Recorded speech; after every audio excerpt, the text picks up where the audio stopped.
So hello friends, welcome back to our channel. I hope कि आप सब अच्छे होंगे और आपकी प्रिपरेशंस बहुत अच्छे से चल रही होंगी। तो आज हम लोग करें अपने अगले टॉपिक पे, जो कि है एम्प्लॉयमेंट। अब एम्प्लॉयमेंट क्या होता है? Any activity assign to a person by the employer under an agreement और rules of service comes under the category of employment. मतलब कोई भी एक्टिविटी अगर कोई एक एम्प्लॉयर किसी एम्प्लॉय को दे रहा है और उन दोनों के बीच में एक एग्रीमेंट हो रखा है और रूल्स ऑफ सर्विसेज है, मतलब जैसे क्या क्या कैसे कैसे काम करना है, तो वो एम्प्लॉयमेंट के अंदर आ जाता है। ठीक है, a person who undertake such activity is called employee. और जो बंदा वो काम कर रहा है उसे हम एम्प्लॉय कहते हैं। ठीक है, forming such activities the employer receives remuneration from the employer in the form of wages. अब वो सब काम करने के लिए, जो भी आपका डील हुआ है, जो भी आपकी बातें हुई हैं, वो काम करने के लिए एक एम्प्लॉय को उसके बदले में सैलरी, वेजेस, बोनस, अलाउंस, ये सब मिलता है। ठीक है, employment is called also called services. Employment को हम सर्विसेज भी कहते हैं, जैसे फैक्ट्री में काम करना, ऑफिस में काम करना, होटल में, कॉलेजेस में काम करना, तो ये सब एक एम्प्लॉयमेंट ही है। ठीक है, every professional qualified person also works as employee in the various organisation. मतलब वही है, जो प्रोफेशनल्स होते हैं, कुछ प्रोफेशनल्स ऐसे होते हैं जो अपना कस्टमर बेस नहीं क्रिएट कर पाते हैं, तो वो अर्न कैसे करेंगे? तो वो भी एम्प्लॉयमेंट करते हैं, वो भी कहीं ना कहीं जाके जॉब करते हैं किसी के under. For example, doctors employed in government और प्राइवेट हॉस्पिटल्स। तो अब देखो, हाँ, डॉक्टर है तो उसके पास स्पेशलाइज्ड नॉलेज तो है। ठीक है, वो professional knowledge qualified, professionally qualified है। ठीक है, बट वो अगर गवर्नमेंट हॉस्पिटल में काम कर रहा है तो उसको उसकी सैलरी मिल रही है, तो वो भी एक एम्प्लॉय की तरह है वहाँ पे। ठीक है, इंजीनियर्स जो है वो फैक्ट्री में जो काम कर रहे हैं तो वो एम्प्लॉय है, तो वो एम्प्लॉयमेंट के अंदर वो एक्टिविटी आ जाती है। Work done for an employer under an agreement. जो भी काम हम एक एम्प्लॉयर के लिए कर रहे हैं किसी एग्रीमेंट के अंडर, ठीक है, वो हमारा एम्प्लॉयमेंट के अंदर आ जाता है। एम्प्लॉयज रिसीव सैलरी, एम्प्लॉयज को इसके बदले में सैलरी, वेजेस, बोनस और अलाउंसेस मिलते हैं।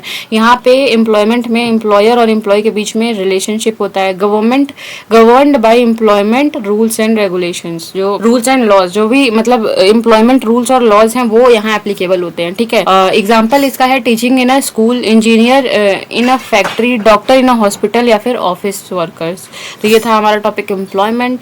तो अब चलते हैं अपने अगले टॉपिक पे, जो कि है टाइप्स ऑफ एम्प्लॉयमेंट क्या होता है। ठीक है, वो मतलब एम्प्लॉयमेंट को कितने टाइप्स पे क्लासीफाई किया गया है, मतलब कितने तरीके के एम्प्लॉयमेंट होते हैं। पहला है फुल टाइम एम्प्लॉयमेंट। मतलब इसमें जो एम्प्लॉयज जो हैं वो रेगुलर वर्किंग आवर्स के लिए काम कर रहे हैं, जैसे 8 घंटा कोई काम कर रहा है, डेली ऑफिस जा रहा है। ठीक है, फुल टाइम एम्प्लॉयमेंट है ये। और नंबर ऑफ आवर्स जो हैं वो फिक्स हैं, जैसे हमें 8 घंटा रोज जाना है, काम करना है, तो ये हमारे फुल टाइम एम्प्लॉयमेंट होते हैं। और इसका एग्जांपल है office employee working 8 hours daily, ये मैंने बता ही दिया। इसमें एम्प्लॉयज को इन रिटर्न क्या मिलता है? सैलरी मिलता है। ठीक है, बेनिफिट्स क्या क्या मिलते हैं? लीव, इंश्योरेंस वगैरह मिलता है। ठीक है, एम्प्लॉयर द्वारा। सेकंड टाइप है part time employment. Part time employment जैसे नाम से ही समझ रहे हो गया, ये फुल टाइम था ऊपर वाला, मतलब दिन भर का मोस्टली आवर्स हमारा उस एम्प्लॉयमेंट में जा रहा है। पार्ट टाइम मतलब हम अपने पूरे दिन का कुछ घंटा काम करके पैसा कमा रहे हैं। ठीक है, work fewer hours per week than full time employees. जो फुल टाइम एम्प्लॉयज काम कर रहे हैं 8 घंटा पर डे, तो हम 4 घंटा पर डे, 2 घंटा पर डे करके काम कर रहे हैं। ठीक है, such employees not entitle to all benefits then all. ठीक है, मतलब जो फुल टाइम एम्प्लॉयमेंट्स में एम्प्लॉयज को बेनिफिट्स मिल रहा था, जैसे लीव और इंश्योरेंस वगैरह, पार्ट टाइम एम्प्लॉयमेंट में एम्प्लॉयज को वो सब बेनिफिट्स नहीं मिलते हैं। ठीक है, फिर कैजुअल एम्प्लॉयमेंट। कैजुअल एम्प्लॉयमेंट क्या है? Employees hired only when needed, जब जरूरत होगी तब हायर किया जाएगा। ठीक है, वर्क इज नॉट रेगुलर और परमानेंट। वर्क जो होता है हमारा रेगुलर और परमानेंट नहीं होता है। ठीक है, जब जरूरत पड़ी तो हम रिक्रूट कर लेंगे, रिक्रूटेड ऑन इरेगुलर बेसिस। ठीक है, depends on need and requirement of the business. जब जरूरत पड़ी किसी काम को परफॉर्म करने की तो हमने किसी को हायर कर लिया, तो ये कैजुअल एम्प्लॉयमेंट हुआ। अगला टाइप है हमारा contract employment. Contract employment employees is hired for fixed period और स्पेसिफिक प्रोजेक्ट। मतलब ऐसे नहीं होता कि 2 महीने का काम है या 6 महीने का काम है, तो उतने टाइम के लिए कॉन्ट्रैक्ट हो जाता है एम्प्लॉय और एम्प्लॉयर के बीच में। ठीक है, तो वही है कि fixed term duration for specific task के लिए कॉन्ट्रैक्ट किया जाता है, तो ये कॉन्ट्रैक्ट एम्प्लॉयमेंट होते हैं। ठीक है,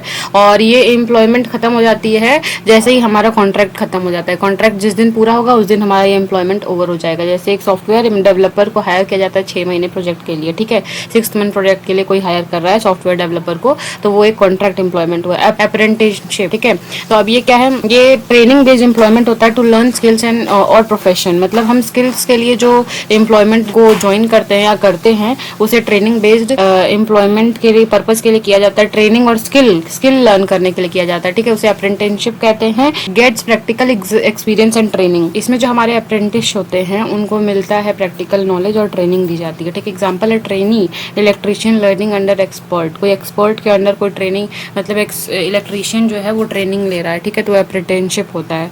अब सीजनल एम्प्लॉयमेंट अगला टाइप है हमारा। Seasonal employment work is only available during a particular season. कोई सीजन के अकॉर्डिंग अगर कोई काम आ रहा है तो वो हमारा सीजनल एम्प्लॉयमेंट होता है। Employees work when demand is high, जब डिमांड ज्यादा होती है तब हम इन एम्प्लॉयज को हायर करते हैं, ठीक है। These workers provide services on seasonal basis, जैसे in hotel, catering, trade, seasonal workers are subject to special corporate settlements provision regarding the work time as well as full social insurance protection. तो ये थे हमारे types of employment, ठीक है।